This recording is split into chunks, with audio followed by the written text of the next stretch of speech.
Good day, everyone. How are you today? Today, I will be discussing on conflict solutions, handling conflict and negotiation. Conflict is something we all experience, whether in school, at work, or even in our personal lives. While many see it as negative, conflict can actually be an opportunity for growth, stronger relationships, and better collaboration if managed properly. In this presentation, we will explore the causes of conflict, the strategies for managing it, and the role of negotiation, especially in ethical and cross-cultural approaches, in achieving positive outcome. This helps us see conflict not as something to fear, but as something we can handle constructively with respect, understanding, and effective communication. Let us begin by understanding conflict.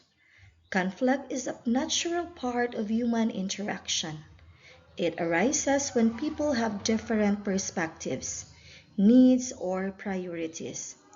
Rather than seeing conflict as purely negative, it's important to understand that it can actually foster growth and stronger relationships if handled properly. So, the first step is recognizing that conflict is normal and inevitable in any group or relationship. For example, in the workplace, two team members may disagree on how to approach a project. One prefers fast, practical solutions, while the other insists on a more detailed, a thorough plan.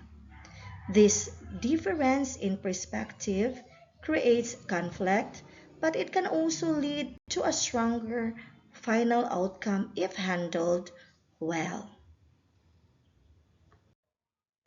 Conflict usually arises due to several reasons, such as miscommunication, differences in values, or competition for resources. Miscommunication happens when messages are not clearly delivered or understood. Differing in values and beliefs also contribute to conflict because people have different perspectives shaped by their experiences and culture. Example of miscommunication is that imagining a text message that was misunderstood, leading to hurt one's feelings. Example of differing in values, a manager who values efficiency may clash with an employee who prioritizes creativity. Also, competition for resources, two departments fighting over a limited budget. If unresolved, this can cause resentment, but if addressed, they can lead to innovative solutions wherein departments agree to share resources creatively. Additionally, conflict may occur when individuals compete for limited resources such as time, attention, or opportunities. If these conflicts are not addressed properly, they can escalate and become more serious problems. But when managed well, conflict can lead to constructive solutions and stronger bonds. In short, conflict can have both the negative and the positive outcomes, depending on how we deal with it. Now let us look at the positive and the negative outcomes of conflict. On the positive side, conflict can lead to better understanding between individuals, stronger relationship, and more effective solutions to problems. However, conflict can also have a negative effect if not managed well. These include long-term tension, resentment, poor communication, and decreased productivity. Therefore, it is important to handle conflict carefully to achieve positive results rather than negative one. There are different strategies for managing conflict. The first strategy is avoiding strategy. This means choosing to stay away from the conflict instead of directly addressing it. This approach can be helpful when the issue is minor or not important. Emotions are too intense and time is needed to cool down. This works when the conflict is trivial or when confrontation would cause more harm than good. For example of this is if two friends are arguing over a small issue, one might choose to step back to prevent the situation from getting worse.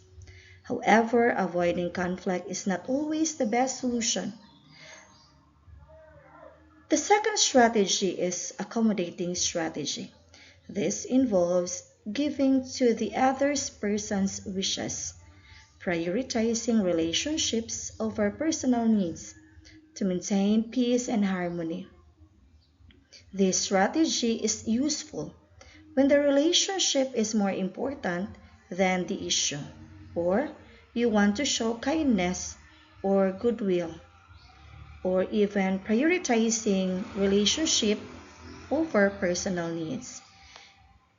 It can build goodwill, but if used often, it may lead to feeling unappreciated or ignoring one's needs and opinions. Example of accommodating strategy is that students may agree a group decision even if they have a different opinion just to maintain unity. This builds goodwill, but if you always give in, you may feel frustrated. So, balancing is very important when using this strategy. Beyond strategies, we also need to understand different styles of conflict management. Conflict management styles refers to different ways individuals respond to disagreements or conflict in personal, academic, or professional settings.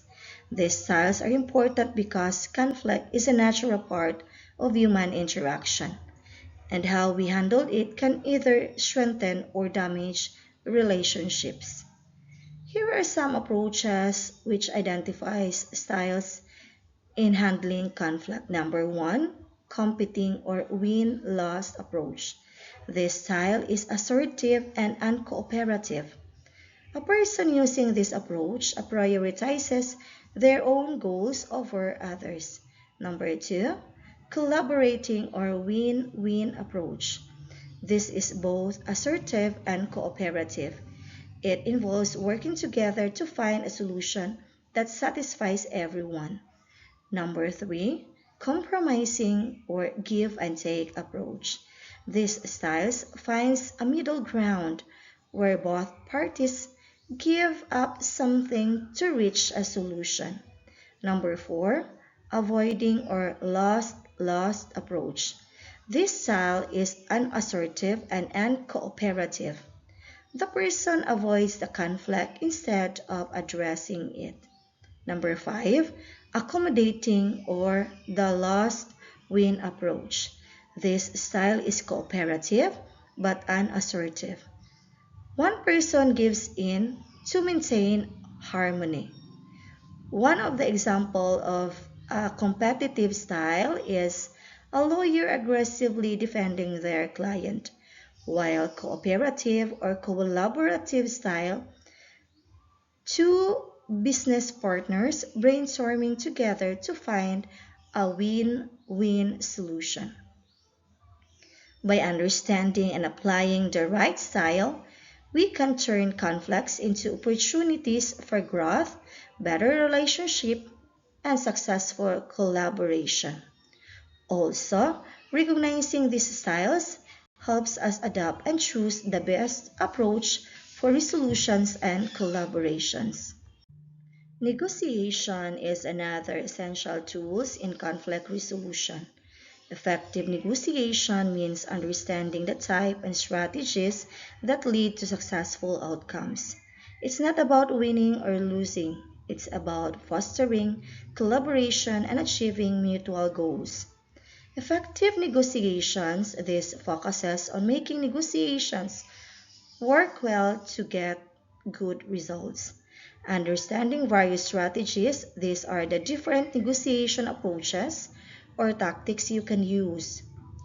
Leading to successful outcomes means choosing the right strategy, helps you achieve what you want from the negotiation.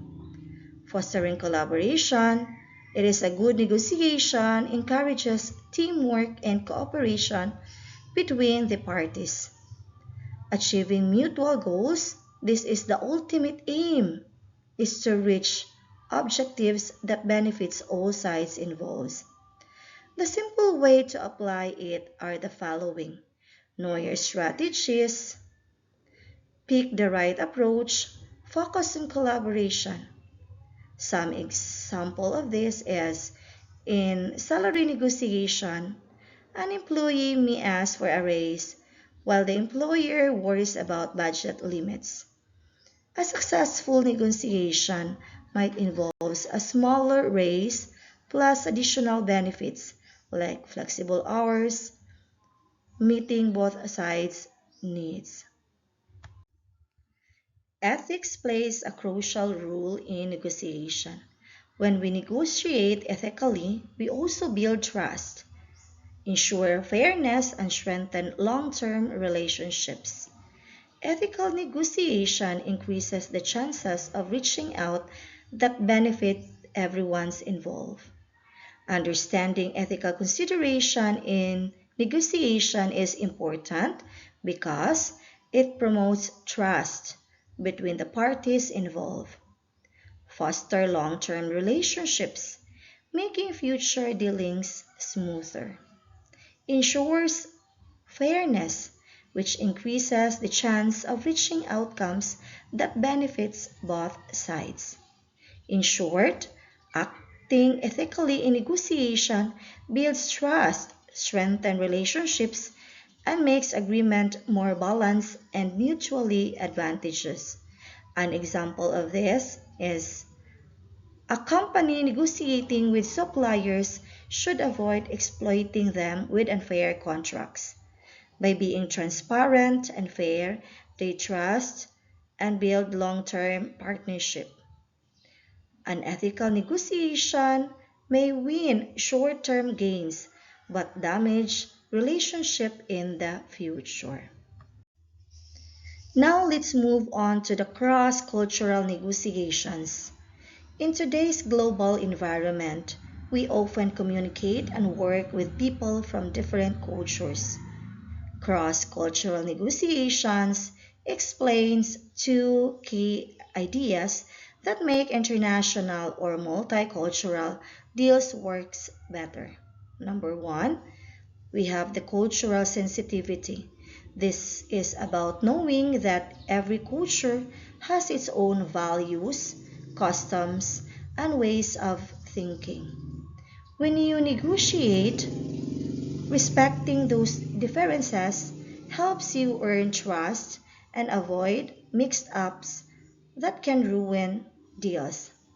While communication styles, people from different cultures talk and express ideas in varied ways.